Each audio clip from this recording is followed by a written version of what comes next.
सांगितलंय, सगळं सुरुवातीला सांगितलंय. कलम क्रमांक 1 सांगितलं गेला काय, देशाचं नाव निश्चित केलंय, देशाचं नाव निश्चित केलंय भारत, त्याने इंडिया, इंडियासाठीचं भारत या नावामध्ये बदलणार. कलम क्रमांक 4, 5, 6 मध्ये सांगितलंय देशाचं नागरिकत्व सिद्ध केलंय. कलम क्रमांक 12 आणि 13 नंतर 14 सांगितलं गेलं, काय सांगितलं गेलं की सर्वांना समान दर्जा, समान संधी मिळाली पाहिजे. इथं समतावाद प्रस्थापित झाला पाहिजे, समतावाद इथं प्रस्थापित झाला पाहिजे. कलम 17, 16 मध्ये आणि 15, 16 नंतर कलम 17 मध्ये सांगितलं, काय सांगितलं, अस्पृश्यता निवारण करण्याचं काम केलं गेलेलं आहे. माझ्या सगळ्या माहिती माझ्या माता भगिनी या ठिकाणी उपस्थित आहे, माझ्या बांधव देखील या ठिकाणी उपस्थित आहे. आम्ही तरुण पिढीची माणसं आहोत, आम्हाला इतिहास आमचा माहिती पाहिजे. काय परिस्थिती होती घटनेच्या अगोदर आणि घटनेनंतर घटनेनं काय संपवलं हे तुम्हाला सांगता आलं पाहिजे. भारताचं कलम 17 काय सांगतं, पहिल्या घटनेपूर्वी स्पर्शबंदी होती, गावबंदी होती, रोटीबंदी होती, लोटीबंदी होती, पेटीबंदी होती. स्पर्शबंदी, एखाद्या अस्पृश्याला जर स्पर्श केला, एखाद्या व्यक्तीला उच्चवर्णीय म्हणवल्या गेलेल्या माणसाला तर विटाळ होत होता, ते पातळ होते असं सांगितलं जात होतं. परंतु घटनेच्या कलम 17 नंतर इथून पुढे स्पर्शबंदी असणार नाही. इथून पुढे मी माझ्या मित्राला स्पर्श करू शकतो, मी इतर सगळ्यांना स्पर्श करू शकतो, सगळ्यांना एका जुटीनं एकत्र बसवण्याचं काम. याआधी गावबंदी होती, काही लोकांनी फक्त गावाच्या बाहेर राहायचं, काही लोकांनी डोंगरावरती राहायचं, काही लोकांनी फक्त गावामध्ये राहायचं. प्रत्येकाच्या वाड्या ठरवल्या जात होत्या, प्रत्येकाचे विभाग होते, त्या विभागातच राहायचं. इकडे या रेषेमधून त्या विभागात यायचं नाही, इकडे तिकडे राहायचं नाही, अशा पद्धतीचा कायदा होता. परंतु तो मोडीत काढून घटनेच्या कलम 17 गावबंदी सुद्धा बंद केली. आता सगळ्यांना गावात प्रवेश असेल.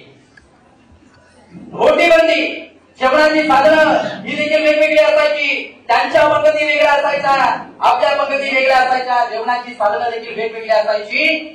ते वरती वरती आपण खाली बसायचं, अशा पद्धतीची व्यवस्था होती. परंतु घटनेच्या कलम 17 ते देखील संपवलं. लोटीबंदी, पहिला पानवडे देखील वेगवेगळे होते, परंतु ते पानवडे सुद्धा एक करण्याचं काम घटनेच्या कलम 17 केलं. बेटीबंदी कायदा उठवला गेला, त्या तब्बल 5 बंद्या घटनेच्या कलम 17 मध्ये केल्या गेल्या. पुढे कलम 18 सांगितलं गेलं काय, याआधी पाटीलकी होती, वतनदारी होती, सरपोतदारी होती, अशा विशिष्ट पदव्या लावून आपल्यावरती राज्य केलं जायचं, आपल्याला गुलाम म्हणून मागवलं जायचं. पण घटनेच्या कलम 18 सांगितलं इथून पुढे या सगळ्या पदव्या संपवल्या जातील. इथून पुढे स्वकर्तृत्वावरच मिळवलेल्या पदव्या या देशामध्ये टिकतील. उदाहरणार्थ वीरचक्र, पद्मश्री, पद्मभूषण, भारतरत्न, ते कलम 18 सांगितलं. इथून पुढे भारतीय कलम 19 freedom of right and expression हा कलम फार महत्वाचा आहे. माझ्या सगळ्या माता भगिनी या ठिकाणी उपस्थित आहे. आपल्याला कंटाळा आलाय का? कंटाळा आला असेल तर एका जोरदार टाळ्या होत्या.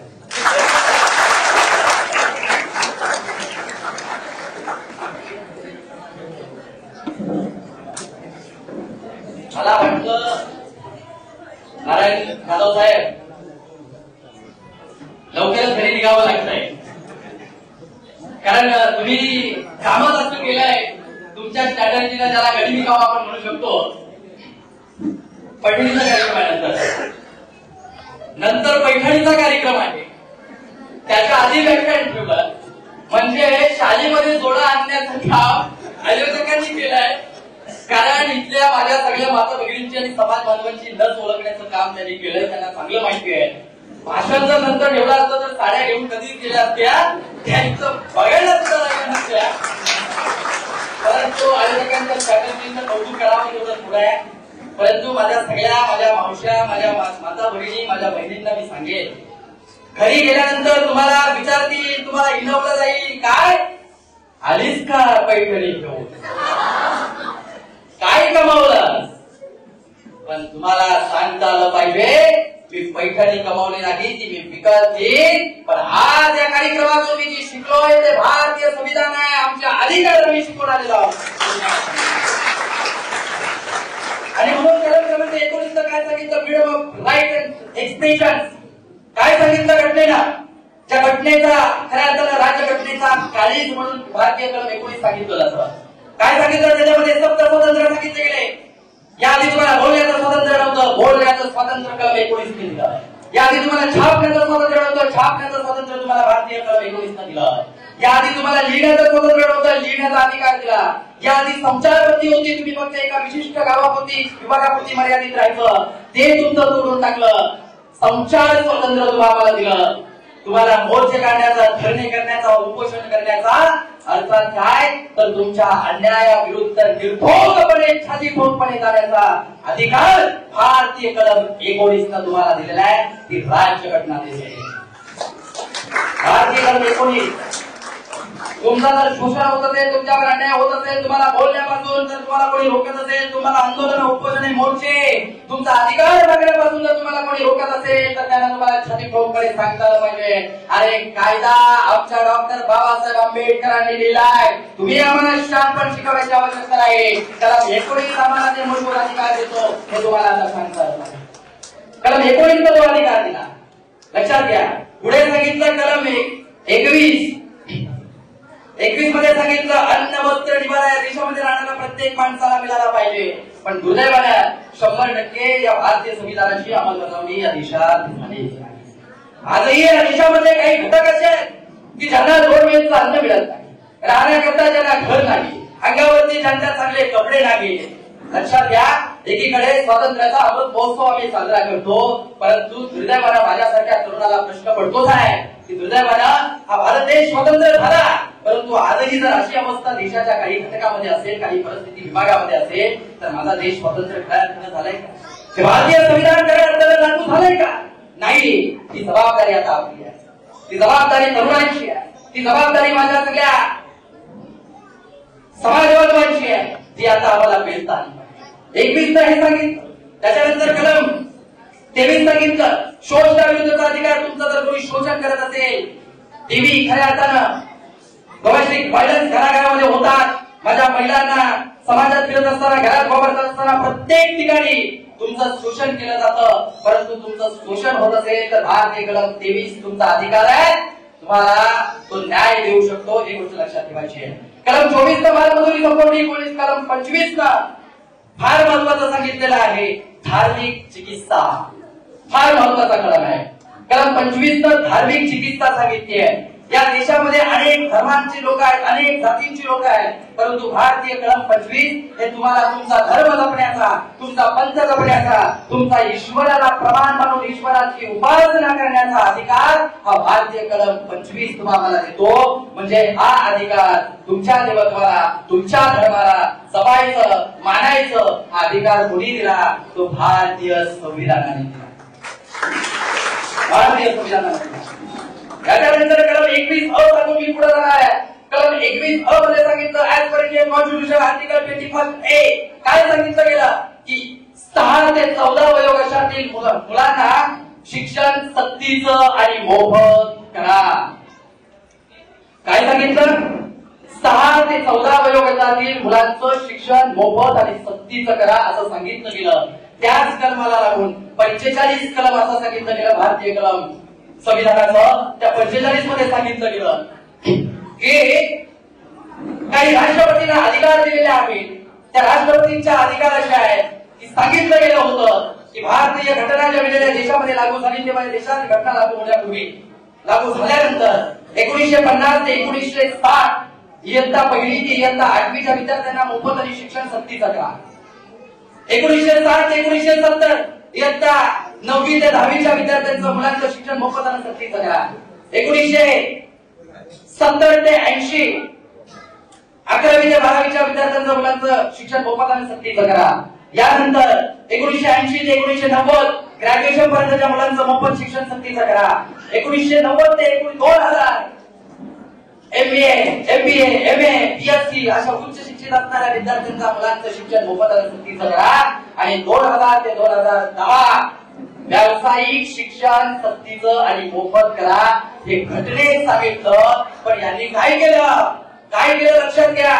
इयत्ता 1ली ते इयत्ता 8वी ढकलपास हे 2008 आणि 2009 मध्ये लागू केलं तत्कालीन सरकारनं. म्हणजे आमच्या मुलांनी शिकून आणायला राहायचं.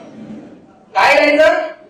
शिकून आणायला राहायचं. इयत्ता 8वी पर्यंत ढकलपास, एखादा घर जर आम्हाला बांधायचे असेल, आमची इमारत जर आम्हाला उभी करायची असेल, तर आम्ही आमचा पाया इतका मजबूत करतो की पुढे आमची इमारत उभी राहिली पाहिजे. आमची इमारत आम्हाला जर उभी करायची असेल तर पाया आम्ही इतका मजबूत करतो, आमच्या मुलांना शिकावं, मोठं व्हावं, त्यांनी मोठं व्हावं, अधिकारी वर्गामध्ये जरी काम करावं, तरी शासनकर्ते जबान व्हावं, बाबासाहेबांचे स्वप्न पूर्ण करण्यासाठी आम्ही दिवस रात्र झटतो.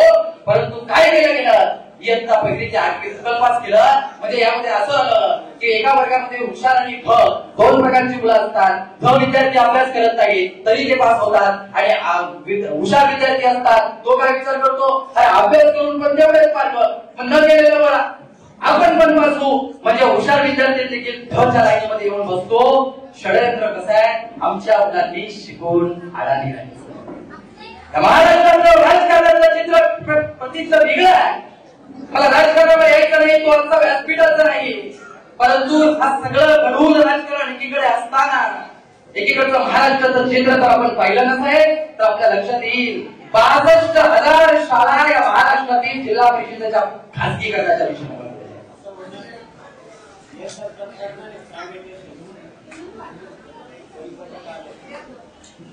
परिपत्रक आलंय काय प्रायव्हेट करण्याचं. अच्छा, म्हणजे खासगीकरण होणार आहे ना, बरोबरच की बोलतोय मी. 62,000 शाळा या प्रायव्हेट करण्याच्या दिशेने आहेत. म्हणजे होतंय कसं? खासगीकरण जर जिल्हा परिषदेच्या शाळा जर खासगी केल्या तर शिक्षण इतकं महाग होईल की सर्वसामान्य गोरगरिबाच्या मुलांना शिकणं मुश्किल होईल. 17,143 शाळा बंद केल्या गेल्या आतापर्यंत. म्हणजे लक्षात घ्या, तत्कालीन सरकार असेल किंवा आताचं सरकार असेल किंवा उद्या येणारं सरकार असेल, आपल्याला आपण कुठल्या राजकारणाच्या विरोधात बोलत नाही, परंतु सरकारवर आम्हाला बोलण्याचा अधिकार आहे. तो अधिकार आम्हाला संविधानाने दिला आहे. तो आमच्या मुलीला मिळतो. तो आमच्या मुलीला मिळतो. 17,143 शाळा बंद केल्या गेल्या, 62,000 शाळा खासगी करण्याच्या दिशेने वळवलेल्या आहेत. म्हणजे लक्षात घ्या, त्यांनी काय कारण सांगितलं की गाव वस्त्यांमध्ये मुलं कमी आहे, पटसंख्या कमी आहे, म्हणून आम्ही खासगीकरणाच्या आणि बंदच्या दिशेने केलेला आहे. अहो, आजही वस्तीवाड्यांमध्ये तुम्ही गेला तर ती मुलं तिथं फार लोकवस्ती कमी असते. ती मुलं आता कुठे शिक्षणाच्या प्रवाहामध्ये येत होती आणि तुम्ही शाळा बंद केल्या. आदिवासी पाड्यांमध्ये या घटकाला शिक्षण कसं मिळणार आहे? सर्वसामान्य घराच्या मध्ये शिक्षण कसं मिळणार आहे? शिक्षण इतकं इतकं इतकं महाग होईल की आमच्या मुलांना शिक्षण अवघड जाईल. झालं काय? त्यांनी सगळ्या पटसंख्या असलेल्या, कमी पटसंख्या असलेल्या शाळा बंद केल्या, खासगीकरणाच्या दिशेने शाळा बनवल्या. ऑन रेकॉर्ड आहे, लक्षात घ्या. आतापर्यंत इयत्ता पहिलीमध्ये महाराष्ट्राची संख्या आहे, इयत्ता पहिलीमध्ये मुलींची संख्या शाळेत प्रवेश घेण्याची होती 1,03,00,000. पण 12वी पर्यंत जाणाऱ्या मुलींची संख्या आहे फक्त 20,00,000. कल्पना करा, विचार करा, 83,00,000 मुली कुठे गेल्या? त्या काय शिकल्या नाही? त्यांच्यापर्यंत शिक्षण का पोहोचलं नाही? एकीकडे भारतीय कलम 45 आणि 21 असेल तर 36 आणि मोफत शिक्षण झालं पाहिजे. मग हे काय झालं? मुली का बाहेर पडल्या? 83,00,000 मुलींची संख्या त्या शाळेत शिक्षणापासून बाहेर पडल्या. याचा काय शोध घेतला नाही? याच्याकरता अभ्यास समिती असायला हवी होती सरकारची. त्याने अभ्यास समिती काढली. कुठली माहिती आहे? महाराष्ट्रामध्ये बियर विक्रीचा दर घालावा कसा, याच्याकरता अभ्यास समिती काढली. परंतु 21 अनुसार तुम्हाला आम्हाला मोफत शिक्षण मिळालं पाहिजे, ते सक्तीचं असलं पाहिजे, कर्मांतर्गत हे याच्यामध्ये सांगितलं. आणि अर्थात पुढे जाऊन आता सगळे कलम सांगणं काही शक्य नाही. वेळेची आपली मर्यादा आहे आणि म्हणून या कलमांचा अन्वय निश्चित रूपाने जे मूलभूत अधिकार आणि हक्क भारतीय संविधानाने तुम्हाला आम्हाला दिले, त्या अधिकार जर तुमच्यापासून कोणी हिरावून घेत असेल तर भारतीय संविधानाचा आत्मा म्हणून समजून सांगणारा भारतीय कलम 32 तुम्हाला रिट पिटिशन कोर्टामध्ये दाखल करण्याचा अधिकार देतो. तुमच्या हे सगळे मूलभूत जे अधिकार मी आता तुम्हाला सांगितले, त्या अधिकारापासून जर तुम्हाला कोणी वंचित ठेवत असेल तर त्या अधिकार मिळवण्याकरता कोर्टात जाण्याकरता देखील तुम्हाला संधी आहे. ती संधी भारतीय संविधान निर्माण करते, हे तुम्ही लक्षात घ्यायचं आहे. हे लक्षात घ्यायचं आहे. त्या सगळ्या मूलभूत अधिकार आपल्याला भारतीय संविधानाने दिलं. मग झालं काय? संविधान जर आपल्याकरता असेल, तो समजतो भारतीयांसाठी असेल, मग आम्ही का जातीमध्ये वाटून घेतलं महापुरुषांना? का आम्ही जातीमध्ये महापुरुषांना वाटून घेतलं? तर शिवराय फुले शाहूंचा विचार, संतांचा विचार जर राज्यघटनेमध्ये बाबासाहेबांचा असेल तर बाबासाहेब भारतीयांचे नाहीत का? बाबासाहेब तुमचे आहेत, बाबासाहेब आमचे आहेत, बाबासाहेब इतिहास समाजाचे आहेत. ते प्रत्येकाचे आहेत आणि म्हणून बाबासाहेब आंबेडकर हे समस्त राष्ट्राचे आहेत हे पहिल्यांदा आम्ही लक्षात घेतलं पाहिजे.